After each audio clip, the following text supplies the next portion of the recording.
Ụtụtụ ọma nọ ụmụ ọdịnala Igbo, aka m bụkwa onye nke gị Ugochi tubelu Oraifite.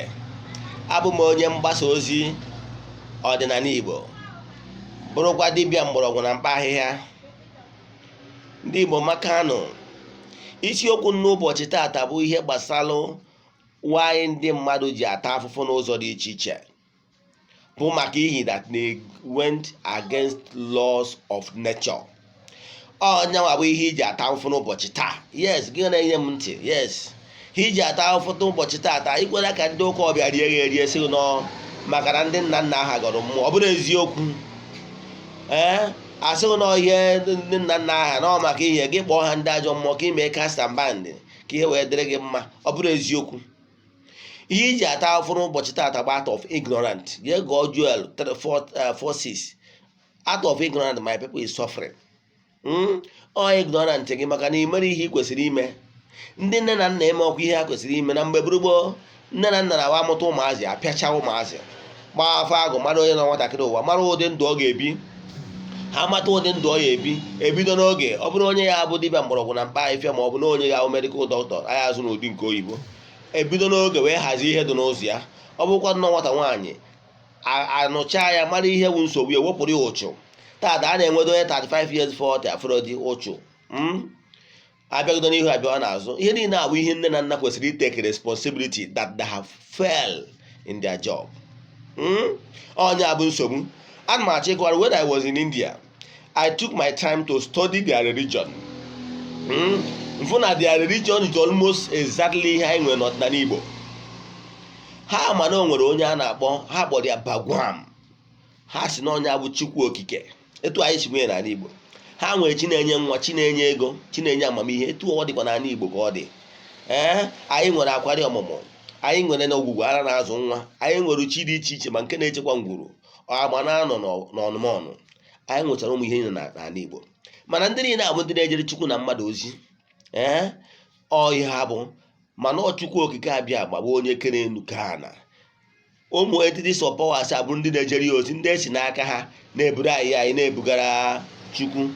Ndị niile abụ ndị Chukwu ji alụ ọrụ. Ghọtara ya?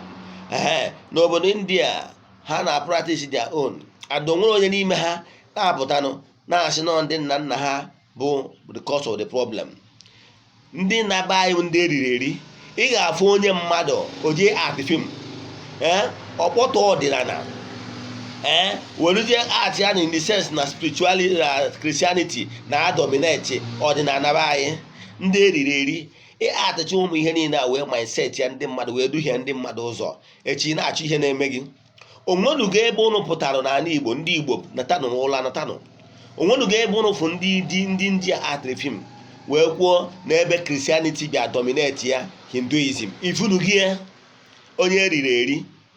Economy ndị India ịma ọnụ ka anyị mma ọfụma, ịma ọnụ economy ha ka anyị mma. Ihe na-achọ ịkọwara gị bụ na ị kwesịrị ịma ihe ị kwesịrị ịma. Kwụsị ya failure iblame ya n'ebe ancestors nọ. Mgbe ị na-eme ihe dị etu a, ị na-eme ọtọnọ n'elu ọtọnọ. Ka m gwa gị ihe ị na-eme. Ndị nkịta ahụ ndị na-eme dị mpụ na ọtọnọ.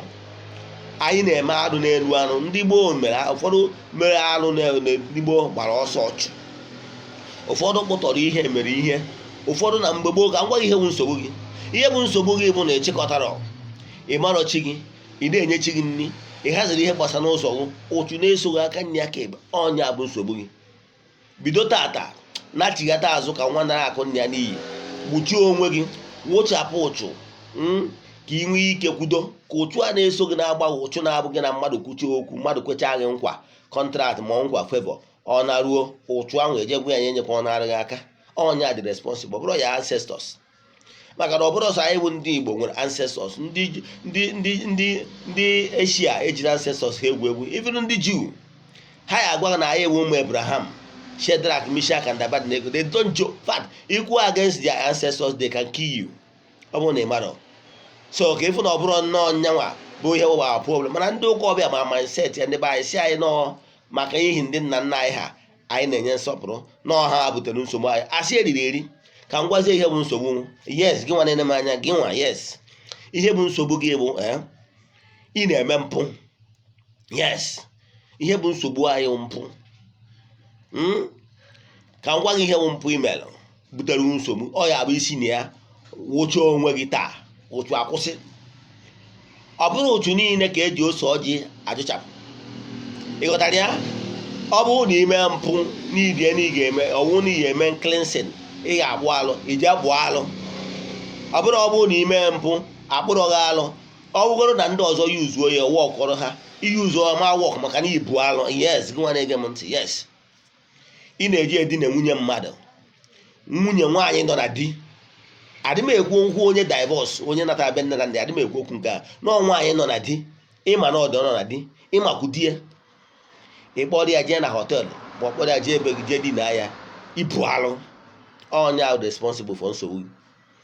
Ịbụ nwa okorobịa, yes, ma nwa agbọghọ na-ene m anya, ị na-edina nwanne gị na nwanne gị na-enwe mmekọ, nwoke na nwaanyị, alụ ka ị na-eme. Ị bụrụ nwaanyị na-edina nwaanyị ibe gị, ị na-eme alụ. Ị bụrụ nwoke na-edina nwoke ibe gị, alụ ka ị na-eme. Ije na-eme ihe ada na-asọ nsọ ịmụ ya, nwunye nna gị ije na-edina ya. Otu nwoke onye mba Benue ka mụ na ya na-ekwu okwu, o wee sị ọ na-edina nwanne nwunye nna ya, yọnga wife nna ya nụtara, o wee je na-edina ya. Ịjụọ ya ọ dị afụta dị asị ọ sị I'm helping my father. No, alụ ka ị na-eme. Gị bụ onye Igbo na-etinye aka n'ụmụ ihe ije na-edina nwunye nwanne nwoke dịkwa ndụ, ije na-edina n'azụ, alụ ka ị na-eme n'ala Igbo. Ịghọtara ya? Ụmụ mpịampịa ịmacha ihe bụ alụ ọbara uru mmadụ agwa ị nwere conscience. Ọdịnala Igbo ọ dụrụ bụ ụnụ ka i were ogo nkụzi ndị ụka ọbịa wee suppress ya conscience ka conscience wee nwa iburuzi onye nwụrụ anwụ na-aga ije. Ọ ihe ndị a bụ the responsible for mpụ na-eme gị. Ịmara ebu mpa mmadụ, house help gị, adolescent, ọ bụrụ dị na onye tolugodonu ka anyị sị na gị na ya nwere nkwekọrịta. Nọọ nwatakịrị na-aṅụ ala under 12 under 13 bi na be gasị nwere ihe iwe je na-emetụ ya. Nwatakịrị ihe o ji kwere n'onwe na ịgwara ya n'ihi atụrụ etorigota, wee were ụjọ wee kwelu alụ nsogbu. Ọ bụrụ na imego ụdị mpụ dị etu a na ụmụ alụ dị etu a, ọnya nwa bụ nsogbu gị. Ọ bụrụ ọnwụ nwoke ji gị, ọgwọ nwaanyị ji gị, ọ bụrụ ọgwọ ndị nna nna gị ji gị, ọ ga-eji onwe gị. Mpụ i mere taa ọ dị too much. Bịa ka akpọọ gị alụ, anyị kpọọ gị alụ, kpụchaa gị alụ. Ụdị ihe dị etu ụfọdụ n'ime nwere ike iji ịgba afọ maka na alụ ka i mere. Alụ anwa akụva ya wee dị ọchịchịrị, gbara ọchịchịrị, ụzọ gị gbara ọchịchịrị, agbagoro afa gị afa n'ala, ihe gbasara gị adị apụta clear. Ime kpatara ya ị na-ebule ma onye gbara afọ. Ọ bụrụ onye gbara afọ ma ọ bụ nọọsụ site n'afọ ụzọ, ọ bụrụ onye mere afọ problem gị, ya problem bụ gị nwa, maka na o nwere alụ ime n'idi n'ihi eme nkwupụta n'ihu aja anị ka awụchaa gị ka ị wee dị mma. Agbazie afa ụzọ ga-egelenu ọchịchịrị gbachie gị ụzọ. Kedu ka mmadụ ga-esi wee nwee ike ịfụ ihe na-eme na ndụ gị? Aga m bụkwa onye nke gị Ugochi tubelu. A sị ntata ọ ihe ha si nkwo n'ụbọchị taa ka m kwuo eziokwu, ka m gwa ndị mmadụ nke bụ eziokwu, nke bụ nsogbu ha. Nsogbu ndị nwe onye Igbo bụ ụmụ alụghị imekọtara. Aga m bụkwa onye nke gị Ugochi tubelu Oraifite. Abụ m Nwa Adama, anyị na-akpụ alụ na Oraifite. Nwee sị n'ụbọchị taa asị m bịa gwa ụmụazị Igbo ihe bụ alụ, ihe na-esogbu ha. Ọ ihe ndị a nọ n'ụzọ gị bụ ọtọ n'oyi na-eme butere nsogbu gị. Ịgbacha ka nwoke ibie ka nwaanyị, ịlụcha ka elefant irie ka ọkụkọ. Ihe niile na-abutere nsogbu isi na mmadụ gwọrọ ọgwụ ma ọ nọọ ndị nna nna anyị ha. Ọ bụrụ ya, bịa kpụọ alụ dị n'ụzọ gị ka ụzọ gị ghelu, ka ọ ga-abụzie emere gị ihe awele ọga. Ọ bụgo nọọ ihe fefe ọnwụ na-enyere gị ọga, emezi ihe ọnwụ na imere ọ na-aga. Mana ibukọsịrị alụ ihe ndị ọzọ yuzuru, ihe nsọ ndị ọzọ yuzuru, fevọ na-eso ha, iyuzu ọma agara gị maka na alụ usoro n'ụzọ gị. Gbala alụ ọsọ taa ka iwepụta ihe. Were afọ achọ na Facebook Ugochi tubelu Oraifite. Ka m kpọọ fon nọmba m ịchọ sendịrị m meseji na WhatsApp 0805 7837672. Ugochi tubelu Oraifite. Nwa Adama anyị na-akpụ alụ, sendịalụ m meseji, jụọ m ajụjụ ọbụla ihe ọ na-agbagharị n'ọdịnala Igbo ka m nyere gị aka. Ọ bụrụkwa na eche ịgba afa, anyị na-agba afa nke ọma, ka anyị nyere gị aka wee zọpụta gị na ihe mgbu a ị nọ n'ime ya. A sị nke ihe ọmaka mere anyị niile, ezigbo ngụ niile anyị ji eko na-akwa n'ahụ n'anyị. Anyị gboo n'ihu anyị ga-egbute mma, anyị gboo n'azụ anyị ga-egbute mma, anyị gboo n'aka nne anyị ga-egbute mma, anyị gboo n'aka ekpe anyị ga-egbute mma. Anyị ga-azụ ka afịa, anyị amana ka afịa. Onye ọbụla fụrụ anyị lụta nwa ya nwụrụ anwụ, ọzọ ya anwụkwa. Onye ọbụla si n'ihe anyị na-eme ama ele, a ga-egburu isi etinye ka o wee lee. Ihe a ka m na-agọ n'ọfọ n'ụbọchị taa, sị ka ọmaka meela anyị niile, ya gazienụ n'ọfọ.